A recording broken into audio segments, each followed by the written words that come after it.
Welcome to Human Potential at Work, the show where we explore social impact, inclusion, and empowerment of everyone, including persons with disabilities. Get ready to be inspired, hear success stories, and learn tips and principles for bringing out the best in everyone. And now, here's your host and CEO of Rue Global Impact, Deborah Rue.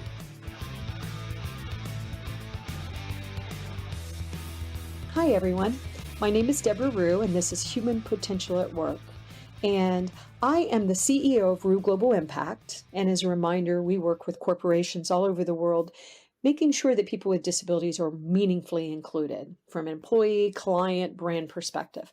Also, I'm the chairwoman of Billion Strong. It is an identity organization where 1.3 billion people and the people that love us can come together and really change the world together. We're all stronger together.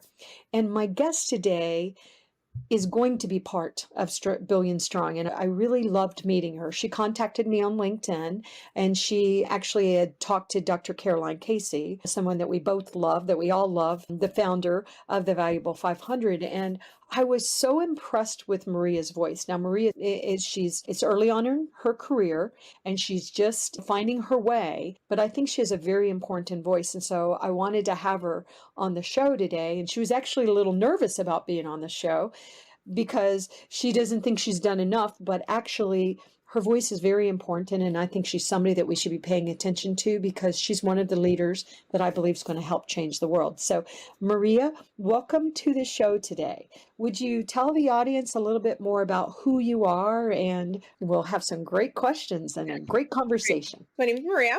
I was born and raised in New York City. I'm from Queens. I have been experiencing mental health in the workplace for the last 12 years during my journey. And so what I wanted to do was to really share my experience and be able to support corporations and other individuals that have been in similar challenges that I've been in the workplace so that they can be able to perform at their full potential and be able to show up authentically, which a lot of times with mental health, we struggle to do because we are so busy conforming to what the culture is rather than being able to show up as who we are. And also, we're not going to tell anybody we have any mental health problems because you're just going to assume I'm very broken. And I didn't say her last name, but this is Maria Scazzero. Am I saying that right? Scazzero, yes. Scazzero. So not I like the way you say it better. But I think you have a beautiful last name. And my middle name is Maria. So I'm very fond of the name Maria. But it's a very important topic. And it's a topic that we see being addressed in some ways. I know when you and I first talked, Ernst & Young is doing some great things with mental health. And so are other corporations. But I still don't think we have enough authentic conversations. And before we went on air, you used that word. And that's why I really admire who you are. And I think we all need to support people that are trying to be very authentic with these conversations. And I myself, every other person, have really struggled with mental health issues as well. And especially during these intense times. There have been times when I just don't know how I'm going to get up. For a long time during this pandemic, I didn't want to get out of bed in the morning. And it's like, Deborah, come on. So I knew that depression set in. I actually went on anxiety and depression medicine on Monday just to help get over there's a reason why we have these meds. So I just want to continue to acknowledge it's very hard for a lot of people because of the pandemic, but it was hard for a lot of people before the pandemic. And I know that's something that was important to you. And you also are a writer, and you've written a blog about this, an article about this that you're going to publish. And I want you to tell us a little bit about that. Yeah, so I guess before I get into that, I want to share a little bit of context to give you guys some background on what my journey with mental health has been. So at the age of 7, I was diagnosed with ADD. Okay. And then I've been seeing psychiatrists since the age of 12. And then I went away to school and hit a wall. And at the age of 18, I was diagnosed with borderline personality disorder. And I started going to therapy for that condition. And it was really difficult because at the time I was also working, and my experience in the workplace at that time was I wasn't able to show up authentically as who I was. And so it was stressful. And then I got a promotion within that same company, high stress. I was on call 24/7, and it wasn't the right fit for me. and I was burning out. And I had a conversation with my supervisor and disclosed to her about my mental health. But what I ended up deciding to do is I ended up taking a leave of absence, which often happens with people in mental health in the workplace, whether they're changing medications or and I took a leave of absence to really work on myself and to take a step back and see what is it that I need to do so that I can show up 100%. And I realized sometimes with mental health, setting boundaries and knowing what your limits are is really important. Because if you don't prioritize, so you say your health is your wealth. And if you don't prioritize your mental health, everything else can, I think. And then after that, what happened was I returned to social work, working with youth in foster care. And I realized I stopped using unhealthy things to cope with my mental health. I joined a supportive community. I got really honest with my treatment team. I work out a lot. So there are things that I do to maintain my mental health, and that's really important for me. And then 3 years, I would say maybe about 4 years ago, I was doing great. And then 4 years ago, I then got diagnosed with OCD. And OCD hit me harder than I think any other mental health condition that I had. It was one of the scariest things that I've ever gone through. And it was hell for the first 6 months. And then what I did was I was working at a job that was really supportive. I was able to get flexible time. I was working with a great organization. And then I was barely holding on. But then I turned a corner as I started going to therapy. I started going to therapy twice a week for that condition. I tried 10 different medications. So I'm trying to do all this while I'm working. And no one knows how stressful that is. The side effects of having suicidal ideations or feeling very restless. I'm trying to concentrate at work. And those were side effects of the meds. But after that, I would say I really came out of that experience, and the last 4 years have been where I flourished the most, because going to a supportive community and working on myself in therapy and so on and so forth. I learned that I used to label myself with mental health. That's what I did. Because when you have mental health, you don't think about you're not thinking about the future. You're just trying to get through right now. Right. It was about survival for me. It wasn't about ambition or dreams. It was about how can I get through the next moment, and with breathing. Right. And now I think a lot more people can identify with what you have walked, because a lot more of us are walking this. Yeah. And some of the diagnoses that you've gotten, especially the borderline personality disorder, those are really scary diagnoses that society does not understand, and that we see dramatized in inappropriate ways on media.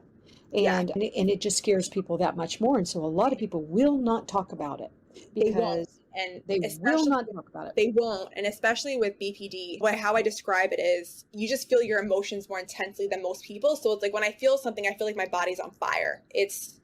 And so learning how to manage BPD was learning how to manage my intense emotions and figure out how it affects me, how I impact others, and just being very self-aware of that. Right. My mother had that diagnosis, and my mother's transitioned now, but it was really hard. It was hard for her, and it was hard for those that loved her to understand how to support her. And and my mother got diagnosed later in life, and we just didn't know how to support her. And I think, once again, a lot of people are walking the trauma. A lot of people are walking. I have found that, and it's the intensity of the times just go on so long, but I find lately, and this is why I went to the doctor, the things that I used to do to try to help me stay, because I also was diagnosed with ADD, but later in life. And I'm realizing, and it was interesting when I got the diagnosis, I was like, oh gosh, that makes so much more sense. Okay. My grandmother used to say I was a wiggle worm and I could never sit still. They would say I was disruptive in class and you're too talkative. But those are actually skills that are very beneficial to society, especially as we get older, as adults. 65% of entrepreneurs have ADD or dyslexia. And a lot of people have dyslexia and ADHD. So it is still something, though, people feel shame around and don't want to disclose it. Yeah, I can say that I woke up every day with shame. And I woke up every day just existing. I was surviving. And now the last 4 years, I'm living for the first time. Yeah. It's like I get my second Look, shot. and we lose a lot of people along the way that have walked your journey because it just gets too hard to keep getting up every morning. Yeah. And I think we got to make it okay to talk about this, but it still feels like there's too many taboos associated with these topics. And the reality is, you're human. You're just human. And also, I think, like, even me hesitating for years, and for years my doctors have been wanting to put me on meds, and I've thought, no, I can handle it myself. I'll do yoga, I'll meditate, I'm like you, I exercise a lot, but it really got past me. And so but I've actually been self-medicating in different ways, which I think we all do, to try to help it. I've been using over-the-counter things like St. John's wort and things like that, and my doctor said, Deborah, come on. And so we've demonized the meds. You think about having diabetes and you got to take your insulin. Exactly. And so I think we're so confused about our brains and how it works. And we put more chemicals in to balance with the chemicals. I just think there's so much we don't know about our brains right now. And you've talked to me about this, but my husband is walking dementia, which is an attack on the brain, and it's horrifying and hard and intense. But there's always that little curious part of me that is fascinated, because I'll say, well, drink your coffee, and he'll pick up the napkin.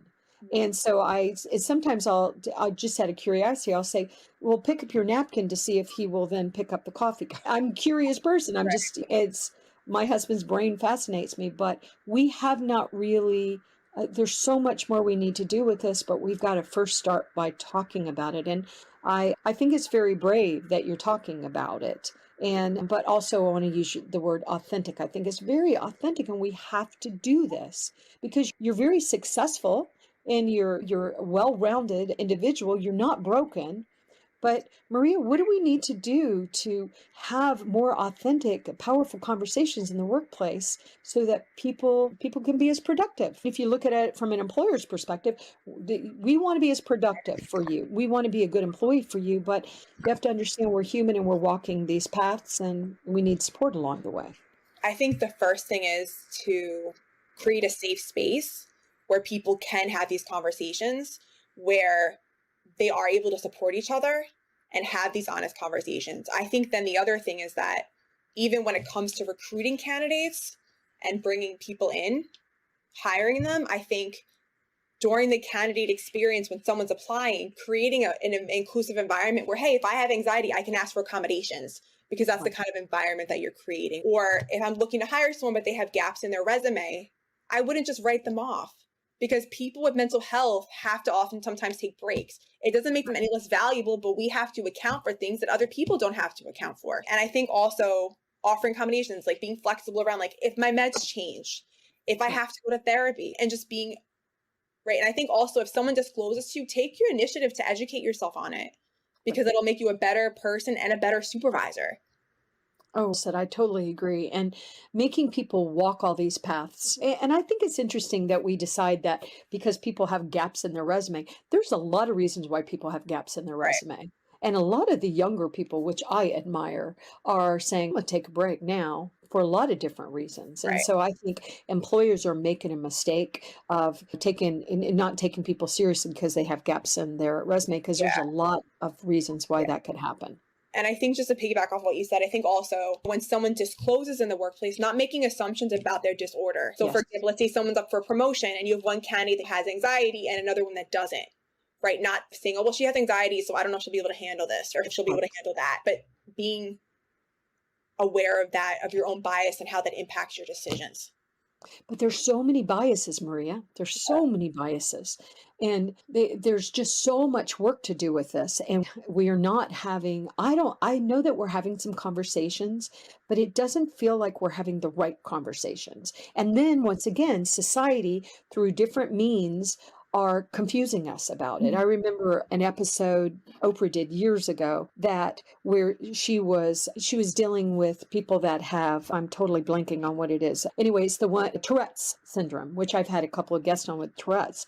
And it felt just so sensationalized And I thought, I'm not sure if that's helping. It might be creating more barriers because, and I love Oprah, I love her work, but I see it often happening. You see it happening on media, you see it happening in the movies, Right. and it's always the worst possible things.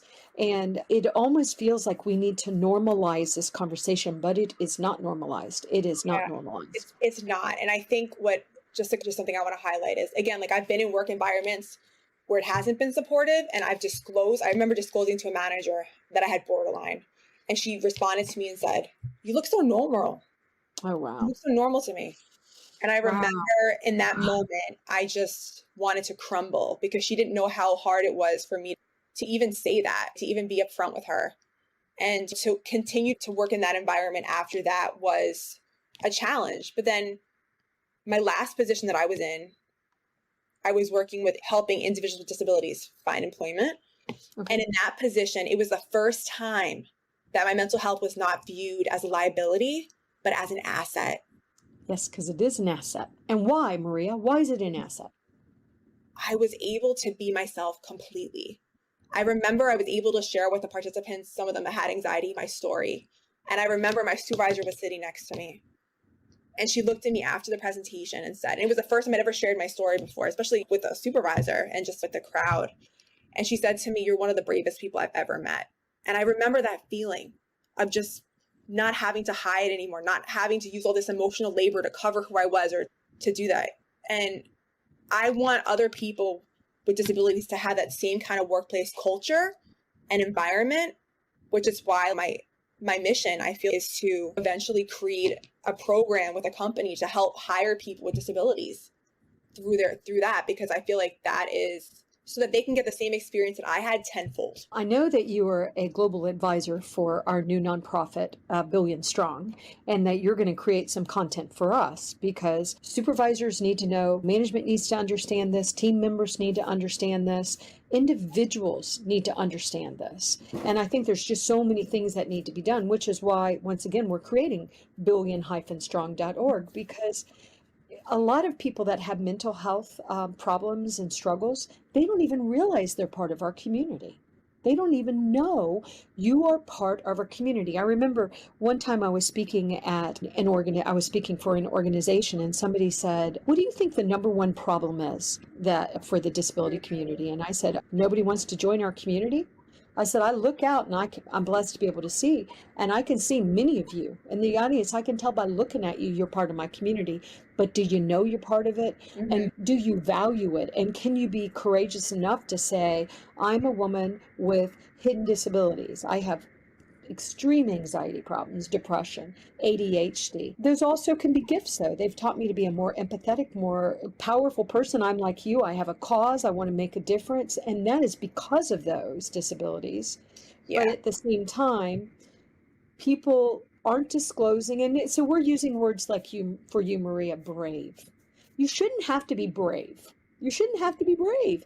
You should be able to be authentic and be who you are. And we shouldn't even have to say to you, you're brave because you're telling the truth about your lived experiences. We need to honor our lived experiences. Right. And so what are the opportunities there? How do we do that? What are the lessons that you've learned along the way? And you've already talked about some of them that can help someone that is not at the point where they feel comfortable disclosing the struggles that they're walking, but they wish their employer knew it so that they could accommodate them so that they could be healthy, Right. they could be happy, and they could be productive. I think that's a really good. I think the first thing is don't be afraid to ask for help, because if I wouldn't have asked for help, I don't know where I would be. And so I think for me, asking for help, but knowing who to ask for help and discerning, knowing who to trust, because you are disclosing personal information, and just being aware of that. I think it's also, let's say, for example, you want to disclose to your supervisor because your mental health is affecting your job. So what I did with my supervisor was I first wrote out the tasks that were being affected by my mental health, and before I even went to her, and then I came up with some solutions or accommodations that I needed to be able to do that. And so there's also a great resource, jan.org. They're amazing. Yeah. They're able, love Jan. But I would say go there with information, and go there and take the initiative to do some research and then go from there. Because a lot of times, depending on what company you're with, HR may not have a library. They don't have that. And that's another thing that I think companies need, which is to have more of a resource library around accommodations for mental health. And I think also you are going to have short-term setbacks. It's going to happen, but not to let it derail you. And I think that our pain offers us a gift of sensitivity to others. That's what I've found. Right. With mine. And we bring a soft skill of compassion, empathy, intuitiveness. And I think that's so precious, right? It's a gift. It's invaluable, right? Because I think when you have mental health, you encounter a darkness and that other people would run if they had to face it. I think a lot more of us are having to face a lot of stuff right now. So the suicide rates are up like never before at younger and younger ages. To be honest, it was already really bad before the pandemic, and now it's just gotten worse and worse. And so I think I also, and for those of you that don't know JAN, stands for Job Accommodation Network, and it's jan.org or askjan.org, I think it is. But it's a wonderful program in the United States that has been funded by our government, and they do a wonderful job of suggesting accommodations for all kind of different things. And then they have A to Z disabilities, and so how do you accommodate somebody that's blind? How do you accommodate somebody that has mental health? Really practical ideas and solutions, and it's a wonderful resource. Just to like piggyback off what you're saying, I think I was so scared to face my mental health. I was terrified. I wouldn't go outside for days because I couldn't face myself. This was years ago, but it was just, I lived in such shame, and I just wanted to disappear. I wanted to be invisible because I didn't know how to live. And it's horrible that we do that to people. And the shame is such a ridiculous thing, because you can't control your brain chemicals. Right. It's not your fault. So that we blame ourselves. And by the way, luckily society also blames us because you're not trying. You need to focus, Maria. I can only imagine what you've been told. Yes, I can. I remember how many times people have said this to me, just focus. Why can't you do it? And I'm just like, if only. It takes so much effort to be in the world at large when you have mental health. It's an emotional labor because you're wearing a mask in some sense. Right. And I think a lot of times some employers want you to keep that mask on and keep it on firmly. Yep. Don't, your mask is slipping off, go back. But at the same time, one thing that I believe that employers, especially major corporations, are learning, they better be paying attention to this, because it's impacting us all. Right now, we've all learned still are learning how to navigate this intensity that we're in with the pandemic and everything. But now employers are starting to tell people to come back to work. And there are a lot of people that have been able to manage their mental health better working remotely. And I know somebody that she's working for a large corporation, and they told her that she had to come back to work. And I don't want to do that because I'm more productive at home. I'm better for myself. I'm better for my family. This is working for me. And so I could see she was very anxious about it. And at the time she told me it was like 3 months before July. And I said, what are you going to do about this? I said, because you know how you're feeling and you can't just dread it until July. What are you going to do? And this person is a sought after employee.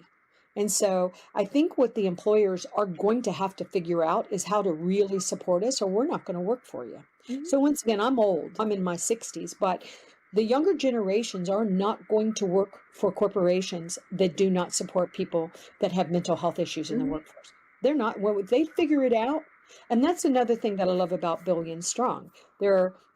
According to the World Health Organization, there are 1.3 billion people in the world with disabilities. I think those numbers are grossly understated because, once again, everybody calculates it differently, and a lot of people don't even realize they're part of the community. And a lot of countries don't do census, and a lot of people don't want to identify even if they do a census. So the numbers are grossly underreported. I'm sure it's more. There's 7 billion people, 7+ billion, almost 8 billion people in the world. I imagine it's more, if it's 8 billion, it's probably 7 billion, because it means you're human. It means you're human, and everybody's going to experience mental health issues. Some people just, they're more profound, but it doesn't mean you can't add a major benefit to society. You look at some of our most talented members of society. I think Mhm. of Robin Williams. His work touched me in so many ways. It touched me. I did not realize what he struggled with in the background. And we realized at the end, but I see him now and I know the whole story in my head and I feel such empathy, but his he was a gift to society, as Yes. is so many other artists and Yeah. media. And Yeah.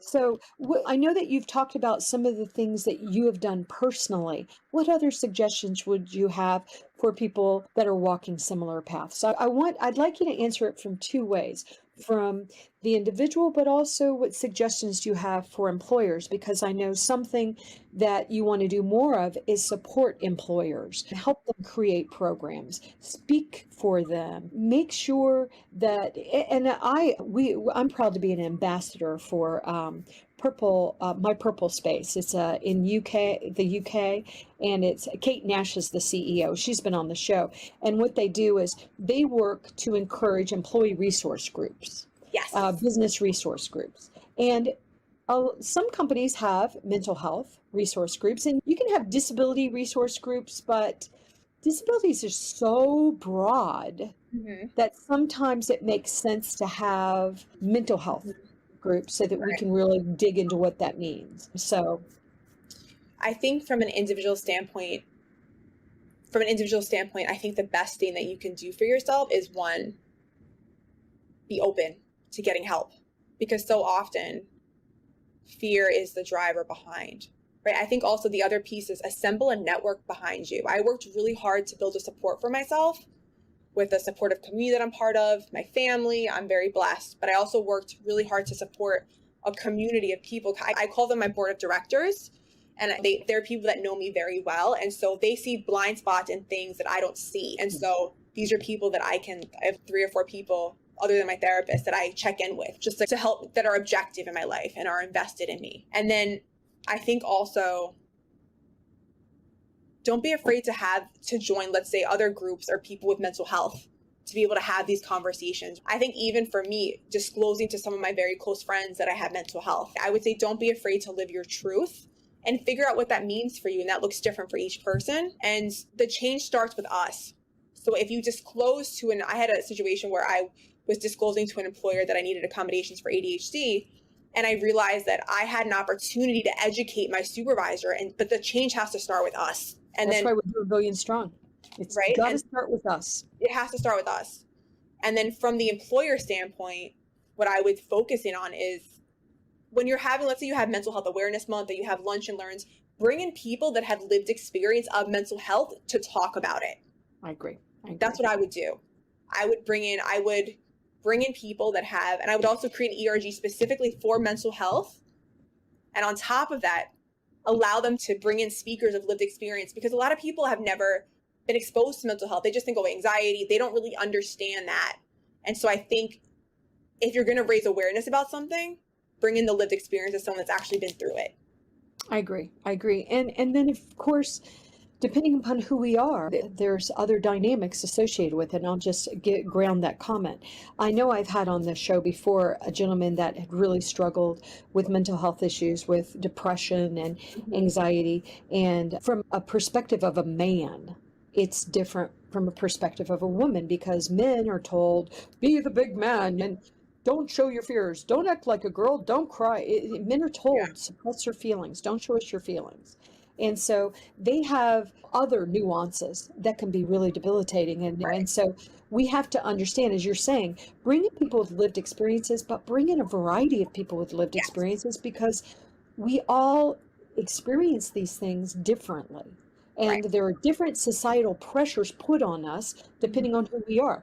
There are different societal pressures put on you as a young woman as opposed to me as an older woman. Different pressures for men, different pressures if we live in different countries. It's just, and a lot of people just think you should just get your act together, Maria.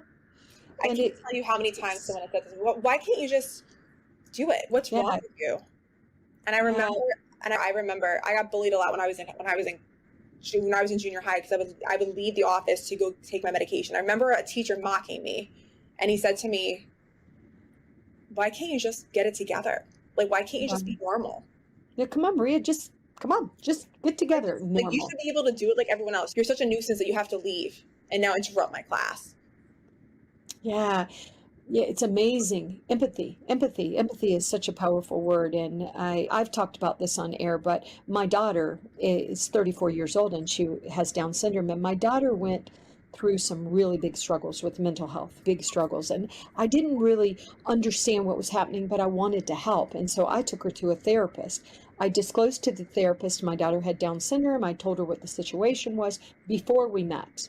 And so then my husband and I took my daughter in to meet with her, and she starts the first session by telling her that she's here for her and is confidential, but if you are hurting yourself or hurting anyone else, I have to disclose that to the authorities, blah, blah, blah. So my daughter, without missing a beat, starts saying, my ex-husband, he keeps beating me, and she goes on for with a quite a big story about how this guy has been abusing her and beating her and stalking her.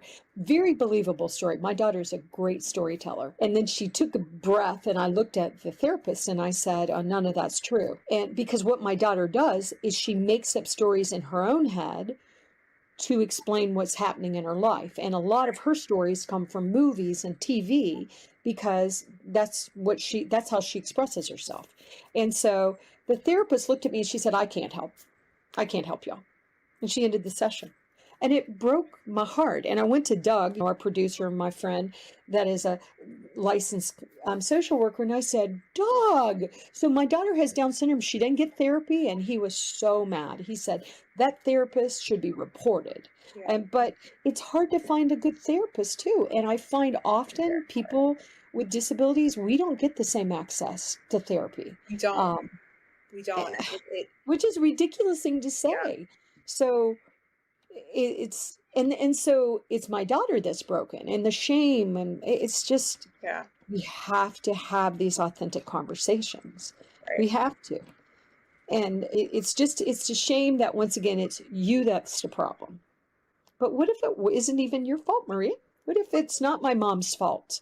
What if it isn't my mom's fault? What if it isn't my fault? The reality is I'm walking the pandemic. I'm walking this horrible situation with my husband. I'm trying so hard to find joy along the way, and I'm finding it. Silver linings. I'm an obnoxious optimist, but actually it is crushing me. I know that you wanted to get together with me a couple of times, and I just don't have the bandwidth because of the intensity. And then on top of it, I'm going to start this global organization, but I know that this is what's needed in society. We need speakers like you. We're going to have a speaker bureau. We need you to be creating programs for Billion Strong. And Billion Strong is aligning with the Valuable 500 and other groups. And we need to tell the stories, because that's how we learn as society. We're storytellers. So we need to understand who the Marias are. But what other suggestions do you have, Maria? How do we get the right voices in the room? Because it still feels, as you said, many of us, others are speaking for the community. It's interesting. I think within organizations itself, I think if they create a safe space where people can start to have these conversations, letting employees identify themselves and volunteering to actually be the ones that actually have the lived experience and be the ones that actually share. I think that's really important, because I feel like at times sometimes you don't have to look farther than your own backyard, and the value you have, you're already sitting in it. But I think it's also creating a space and a program to be able to do that, to have that kind of structure. Yeah, I agree. And I think, once again, we need a lot more training courses. We need a lot more advocacy courses. We need there's so much work to do in this space. And there is a lot of effort. There is, but there is so much to do in this community. I think this is the most neglected of all of the communities. Mm-hmm. All of the communities. Definitely. It's so many taboos and biases and conscious and unconscious biases. And it's just, And we glorify it, and it's fun to, I had somebody on the show, James, I think James Patterson, and he was burned horribly in a car accident when he was a young man. And so his whole life, after that, he was really trying to get people to think about how much we villainize who all of the bad characters and the evil characters. They're Mhm. always somebody that's disfigured or had Right. scars or burns. Those are the bad guys. And this is horrific that this man went through this experience, but then on top of it, we're making him be the monster. It's so, what are we doing? We cannot keep doing this to people, and we can't keep saying you're broken, Maria, because you're not. You have so much to add to society, and you have already.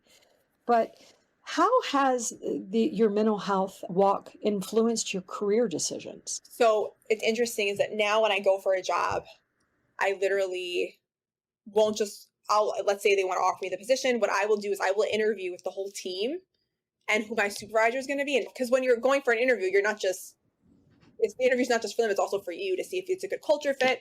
So what I do is I remember one of my previous positions, I met with everybody in the company. It was a small organization, but I intentionally did that because it's really important for me to have a healthy work environment because I've been in some really toxic ones and what that looks like. I think also for me, acknowledging my limits and knowing and what is it that I need to have a work-life balance and what does that look like. And I've had opportunities in my previous job to take on more responsibility, but then I also realized that in order for me to show up as the best version of myself and perform and be as productive as I am, I also need to carve time out, because if I don't have that time out and I just go, it's not good for me. And and I think also setting boundaries around my mental health with people is important as well.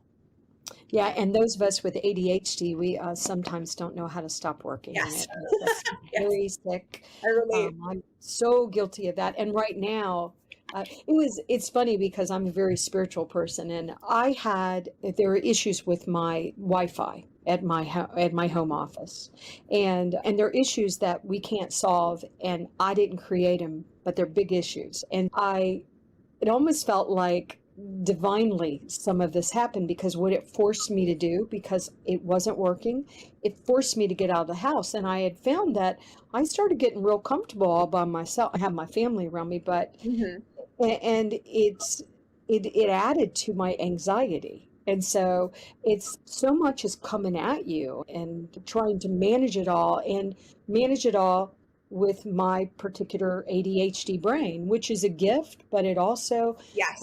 if I'm not conscious, it gets me in a really dark place. It does. It can also impact me as well. I struggled in college a lot with ADD. And I think also one of the other points, the careers that I've learned, is people with mental health are some of the most resourceful people you will ever meet. And I realized that we have to be that way because we have so many things we need to pull together for ourselves for treatment. And I think if I could have my own assistant, I would. But it's when I realized that I've used my resourcefulness now at work to really benefit my employer, which is really important. But I think with every one of my disorders, when I had OCD and I was debating about whether or not to go away to treatment or stay here, I found an OCD peer advocate that had the same kind of disorder that I had. And that conversation changed my life. And it put me on a directory to stay here to get treatment. So I think also I would say most people with mental health probably do this already. They're always searching for answers and researching, and I think that's really important. It is important, but you also have to be really careful, because one reason why it has taken me so long to actually go on meds is because I would go out and start researching and I would get all this negative too, and it just would scare me so bad. Yeah. There's a balance. There's definitely a balance. There is a balance, but you're right. But you really have to be your own advocate, which is what you're saying. And I totally agree with that. Because if you don't advocate for yourself, nobody else will. And sometimes we just don't know how to advocate for ourselves often. And so I think that's another reason why I wanted Maria to come on the show.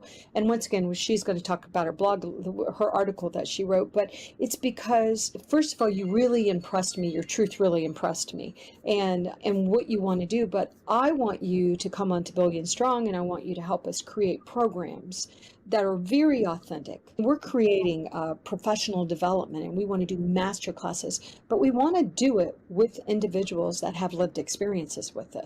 Clinical, yes, we will of course do that as well, but we really want to focus on the lived experiences.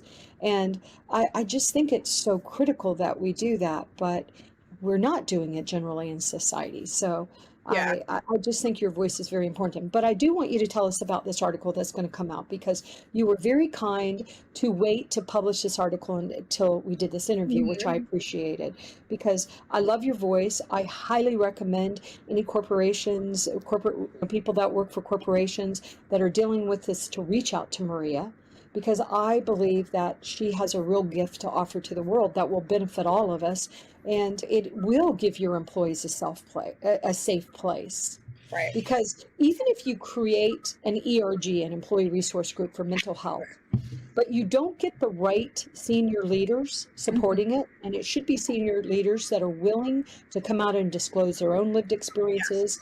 Maybe it's lived experiences with a child, but if you don't put it together in the right way, which is why, once again, I love my Clear Kate Nash's work, because you've got to create it in a way that the employees can really be heard. Because if they go in there and they start being honest and authentic, and the company responds in the wrong way, you're going to lose valuable employees. And I've seen that happen. Because So leadership it's got to be done in the right way. Go ahead.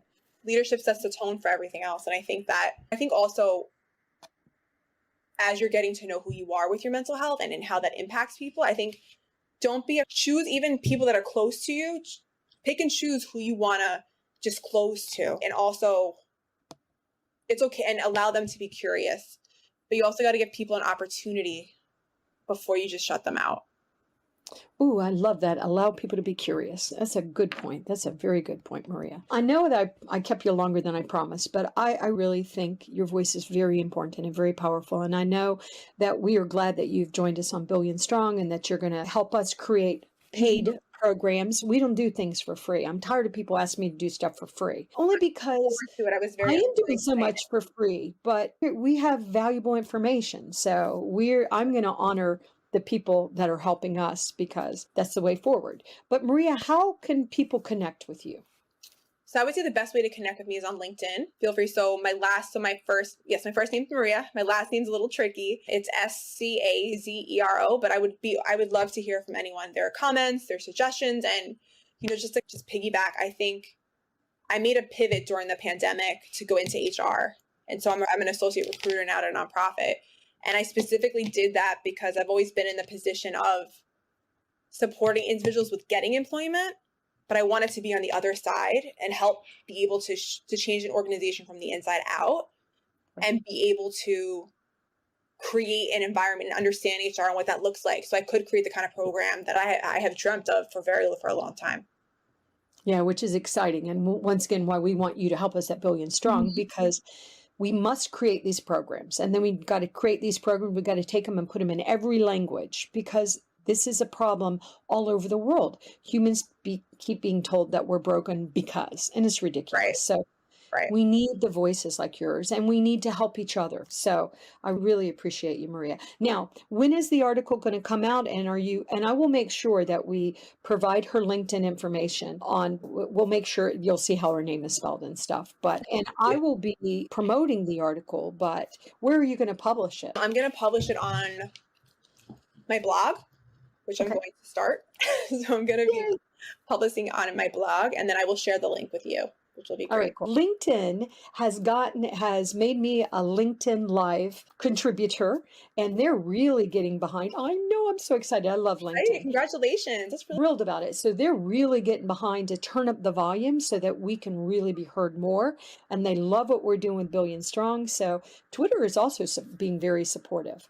Definitely. I think definitely I'm going to share on my LinkedIn, and then also on my platform. It's a really good idea. Yeah, because and I will make sure to turn up the volume. And we have to have these really tough conversations, but I think there's never, ever been a more important time to work with people that have lived experiences, because nobody can understand it until they've lived it. They think they can. We try to, but if you've really lived it, then, it just is so much more powerful. And once again, authentic. Maria, I appreciate you. I appreciate your work. I know you're just beginning to change the world, but I'm really proud to be standing with you. And I appreciate you being on the show today. And I'm hoping you'll come back on again and talk more about the progress, but she's definitely going to be part of Billion Strong. So you'll also be able to find her there. When you originally asked me to be an advisor, I was so excited because I was it encompasses everything that I value, and the integrity of it is what really attracted me to it. Thank you. I'm so excited about it that my ADHD is going crazy and sometimes I can't sleep, but it's like, all right, one step in front of the other, Deborah. One step, one step. But thank you so much, Maria. And thank you to the audience. And once again, if you're listening and you want to reach out to Maria, she's a wonderful speaker. You see what a great speaker she is. She has really powerful lived experience, and she actually can take her life experience and help others be more successful. And what could be more important to your employees than that? So thank you for your work, Maria. And thanks for everybody that listens. And special thanks to Doug Foresta for producing the show. Bye. Bye. You've been listening to Human Potential at Work, brought to you by Rue Global Impact. Make sure to subscribe to the podcast on Google Podcasts, Apple Podcasts, or wherever you consume your audio. To learn more about Rue Global Impact and the services we provide, visit rueglobal.com. To learn more about how you can become a sponsor of Human Potential at Work, email David at rueglobal.com. That's David at rueglobal.com. Thanks so much for listening, and we'll be back next time with a new episode.